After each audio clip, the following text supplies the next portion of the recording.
Arabatopoko lafinaritra topoko vavy ankafaliana indray no iarahana aminao amin'ity takariva ity anasananao ihany koa ny anaraka hatramin'ny farany ny fampahalalam-baovao eto amin'ny fahitalavitra ma TV ny lafim-baovao ara-politika nazahoana akom-baovao reo hoentina amintsika izany amin'ity androndroany ity misy ihany koa ny fanohikevitra maromaro manodidina izay ny fanambarana samihafa nataon'ireo fikambanana sy antoko politika samihafa ihany koa dia hoentina amintsika izany ny sehatra sosialy moa dia nazahoana akom-baovao ihany koa isany amin'izany ohatra ny ezaka tafiditra ao anatin'ny famatsiana herinaratra ho an'ny any amin'ny tontolo ambanivohitra any araka ny fanambara teo manasanao anaraka ny fampahalalam-baovao hatramin'ny farany tao anatin'ny herinandro zay ny famaofao ny zava-misy eto amin'ny firenena indrindra eo amin'ny raharaham-pirenena raha eo amin'ny resaka politika manokana no asiteny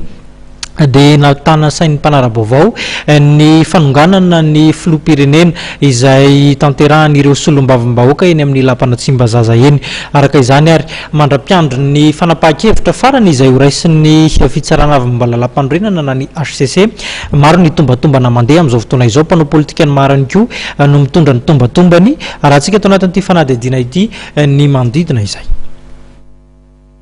mitodika ny fitsarana avy momba lalam-pandrenana amin'ny masonrehetra amin'izao fotoana izao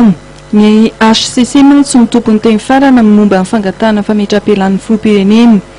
raha ny fijery maro dia pelatana mpikambana sivy ao anatin'ny fitsarana avy momba lalam-pandrenana no avy ny firenena ary ny fanapahan-kevitra izy ireo dia mananjanja ary ekina amin'ny fiainam-pirenena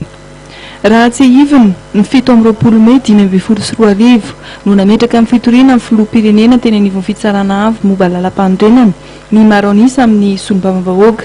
ny tsy fanajana lalam-pandrenana ary ny tsy fahavitana ny andraikitra maha filoham-pirenena no antony ny torian'ny député ny filoham-pirenena omaly dia nametraka ny fiarovatena ny filoham-pirenena raharaham-pirenena ireo no antony takian'ny député 220 ny fanonganana amin'ny filoham-pirenena eny anivon'ny fitsarana avy momba lalam-pandrenana amin'izao fotoana izao ny masonrehetra andrasana ny fanapahan-kevitry ny HCC ho raisin'izy ireo ve ny fitorian'ny solombavambahoaka andrasana ny valiteny avy amin'izy ireo amin'ny fitoriana avy amin'ny solombavambahoaka ny filoham-pirenena ary ny fiarovatena ny filoham-pirenena raharaham-pirenena